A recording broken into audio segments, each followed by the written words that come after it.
लालू प्रसाद यादव भारत की राजनीति के एक ऐसे राजनेता जिनकी खुशनुमा अंदाज को देखकर आज भी हमारी हंसी छूट जाते हैं।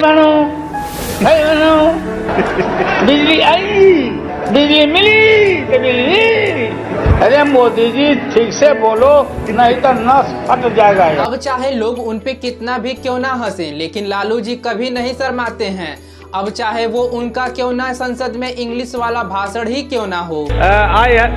लालू यादव है ये planted fruit tree and every year it is duty of my to grow fruit. Lalu Prasad Yadav अपनी हर बात को मजाकिया अंदाज में रखते हैं। वह कभी भैंस पर बैठ जाते हैं तो कभी मीडिया के सामने आकर नीम वाली दातुन करते हैं। वह भी बाथरूम में अपने टूथपेस्ट से दांत साफ करने के बाद। हर के मन में इच्छा है, मायावती जी के मन में इच्छा है, सबकी मन में इच्छा है और हमारे मन में भी प्राइम मिनिस्टर बनने की इच्छा है, क्योंकि यह दातुन उनके दांतों से ज्यादा उनकी छवि को फायदा पहुंचाता था। लालू प्रसाद यादव को वरिष्ठ पत्रकार बताते हैं कि लालू प्रसाद यादव बेवकूफ नहीं है, बल्कि उनको राजनीति का भरपूर ज्ञान है।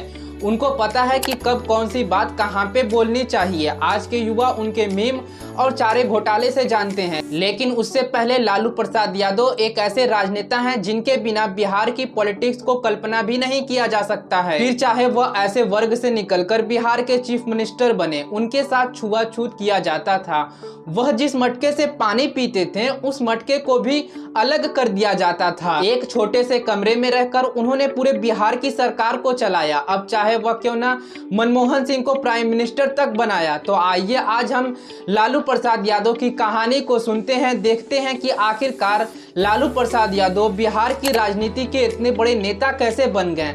तो चलिए वीडियो को शुरू करते हैं, लेकिन वीडियो शुरू करने से पहले अगर आप हमारे चैनल पे नए हैं तो जरूर सब्सक्राइब करिएगा और वीडियो की लाइक जरूर कर दीजिएगा। तो आइए फिर शुरू करते हैं। दोस्तों, आजादी मिलने के एक साल बाद यानी 11 जून 1948 को बिहार के गोपालगंज के फुलवारी गांव में लालू प्रसाद यादव का जन्म होता है, जो अपने 6 भाई बहनों में सबसे छोटे होते हैं।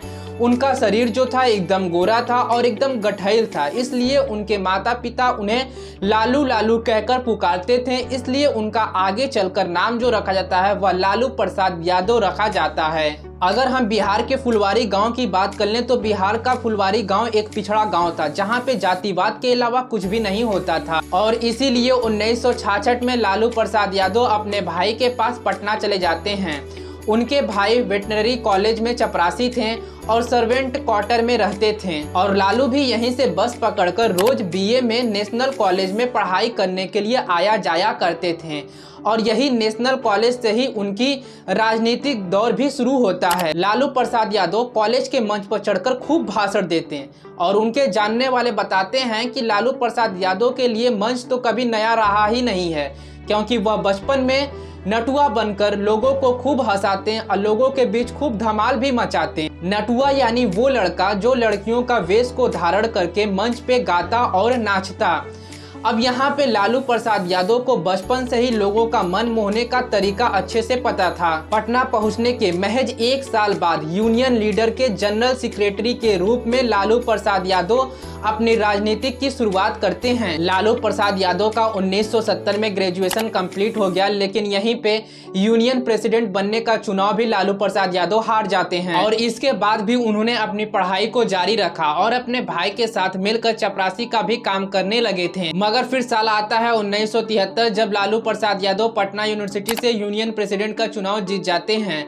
और उस टाइम युवा राजनेता के ऊपर नजर पड़ती है जयप्रकाश नारायण की। कहा जाता है कि 1974 में जेपी को बचाने के चक्कर में लालू प्रसाद यादव पुलिस वाले से काफी मार भी खाए थे और काफी ज्यादा जख्मी भी हो गए थे। और जेपी भी इस बात को समझ गए थे कि ये बिहार की राजनीति में उभरता हुआ एक तारा है, जिसे बाद में अपने से जुड़ने का मौका भी दिए थे। मगर फिर आ जाता है आपातकाल, जिसमें सभी बड़े नेताओं को चुन चुनकर जेल भेज दिया जाता है। और इस युवा नेता को भी पुलिस बहुत ही जोरों शोर से खोज रही थी। लालू प्रसाद यादव पुलिस से बचकर काफी दिनों तक छुपते रहे। लेकिन फिर कुछ समय बाद लालू प्रसाद यादव भी पकड़े जाते हैं। जब लालू प्रसाद यादव पकड़े जाते हैं तो वह पुलिस की जीप पर चढ़कर अपने कुर्ता को फाड़कर जोर जोर से चीखने लगते हैं, जिसमें देखा जाता है कि लालू प्रसाद यादव के बदन पे काफी ज्यादा डंडे के निशान भी पड़े हुए थे। और ये भी कहा जाता है कि लालू प्रसाद यादव के पॉलिटिक्स का यही टर्निंग पॉइंट था, क्योंकि इमरजेंसी हटने के बाद साल 1977 में लालू प्रसाद यादव को जनता पार्टी छपरा से टिकट देती है और छपरा से ही लालू प्रसाद यादव भारी मतों से चुनाव को जीत जाते हैं और महज 30 साल की उम्र में मेंबर ऑफ पार्लियामेंट बन जाते हैं। 1980 में जनता पार्टी की सरकार गिर जाती है और लालू प्रसाद यादव भी अपना चुनाव हार जाते हैं। इसके बाद फिर से विधानसभा का चुनाव होता है, जिसमें लालू प्रसाद यादव अपने चुनाव को फिर से दोबारा जीत जाते हैं। इसी तरह लगातार 10 साल तक चलता रहा। फिर उसके बाद आता है साल 1990 में, और इस तरह करके लालू प्रसाद यादव का पार्टी के अंदर जो कद था वो बड़ा हो जाता है। फिर आता है जब साल 1990 के अंदर बिहार की राजनीति में एक गहमा गहमी सी मच गया था और जनता दल की बैठक बुलाई गई, जिसमें 3 नाम को रखा गया मुख्यमंत्री पद के लिए, जिसमें पहला नाम था सुंदर दास, दूसरा नाम था जगन्नाथ मिश्रा और तीसरा नाम था लालू प्रसाद यादव। लालू प्रसाद यादव के भाषण देने का तरीका इतना अच्छा था कि जब लालू प्रसाद यादव वहां पे माइक उठाते हैं तो तालियों की तड़तड़ाहट से पूरा हॉल गूंज उठता है और नतीजा ये होता है कि 5 मई 1990 को लालू प्रसाद यादव को बिहार का मुख्यमंत्री बना दिया जाता है। अब आप सोचिए, बिहार का मुख्यमंत्री एक ऐसा मुख्यमंत्री था जो सीधा मट्टी से जुड़ा हुआ था, जो कभी भैंस पालता था और जो कभी चपरासी की नौकरी किया करता था। वो अब फैसला करता है कि वो अब अपने गांव जाएगा और अपने गांव जाने के लिए वो ना ही लाल बत्ती का इस्तेमाल करता है, ना ही पॉलिटिक्स का किसी पावर का इस्तेमाल करता है, न ही कोई हेलीकॉप्टर का इस्तेमाल करता है, बस सीधा अपने गांव के लिए रवाना हो जाता है। जब वो अपने गांव पहुंचते हैं तो अपने गांव जाने के वक्त वो एक भैंस पर चढ़ जाते हैं अपने पुराने अंदाज में। जैसे वह पहले गांव जाते थे तो भैंस पर चढ़ जाते थे, सेम उसी तरह इस बार भी अपने भैंस पर चढ़ गए और भैंस पर चढ़ के अपने गांव के लिए रवाना हो गए। जब वो अपने गांव पहुंचकर अपने घर फूलपुर में पहुंचते हैं तो देखते हैं कि उनकी माता चूल्हे पर रोटी बना रही होती हैं। लालू प्रसाद यादव पिछड़े वर्ग से थे, इसलिए उन्हें अछूत माना जाता था उस टाइम पे। उनका कुआं अलग था, उनका हैंडपंप अलग था। लालू प्रसाद यादव अपने माँ से कहते हैं कि माँ, मैं उन ऊंची जातियों का सरदार बन चुका हूँ, मतलब कि माँ मैं अब बिहार का मुख्यमंत्री बन चुका हूँ और वही लोग अब हमारे लिए काम करेंगे। लेकिन लालू प्रसाद यादव की माँ को ये पता नहीं था कि मुख्यमंत्री किसको कहा जाता है। तो फिर लालू प्रसाद यादव अपनी माँ को बताते हैं कि माँ जी, मैं बिहार का हथुआ बन चुका हूँ। अब हथुआ उसको कहा जाता था, लेकिन लालू प्रसाद यादव के माता जी को ये नहीं पता था कि मुख्यमंत्री क्या होता है। तो लालू प्रसाद यादव उनको बताते हैं कि मैं हथुआ का राजा बन चुका हूँ। दरअसल हथुआ उनके घर के पास की एक तहसील है और उनकी माँ के लिए हथुआ का राजा बनना मतलब कि दुनिया की सबसे बड़ी उपलब्धि थी। वरिष्ठ पत्रकार लिखते हैं कि लालू प्रसाद यादव जब मुख्यमंत्री बन जाते हैं तो भी अपने भाई के चपरासी वाले ही कमरे में रहते हैं। जब एक पत्रकार उनसे कहता है कि इससे प्रशासनिक और आपकी सुरक्षा में दिक्कत पैदा होगी और वेटनरी कॉलेज में रहने वाले लोगों को भी काफी ज्यादा दिक्कत का सामना करना पड़ेगा, तो लालू प्रसाद यादव यह बात कहते हैं कि आप हमको मत समझाइए, हम यहाँ के चीफ मिनिस्टर हैं। और यही बात उनको लोगों से कनेक्ट करती है और वो अपने भाषण में हिंदी के साथ साथ भोजपुरी भी बोला करते थे। फिर जो लोगों में उत्साह जगता था आप उसे खुद देखिए। हाँ, बोला कि हम स्मार्ट सिटी बनाएंगे। लालू को स्मार्ट सिटी नहीं चाहिए, स्मार्ट गांव चाहिए। लागल लागल झोलनिया में धक्का बोल मुकल। आज भले ही लोग लालू प्रसाद यादव को जेल जाने की वजह से और कई विवादों की वजह से जानते हैं, लेकिन उस टाइम पे लालू प्रसाद यादव गरीबों और पिछड़ा वर्ग की जातियों के लिए एक मसीहा थे। लालू प्रसाद यादव पटना के फ्रिज रोड चौराहे पर खड़े होकर वहां की ट्रैफिक को भी कंट्रोल किया करते थे अपने हाथ में मैगफोन लेकर।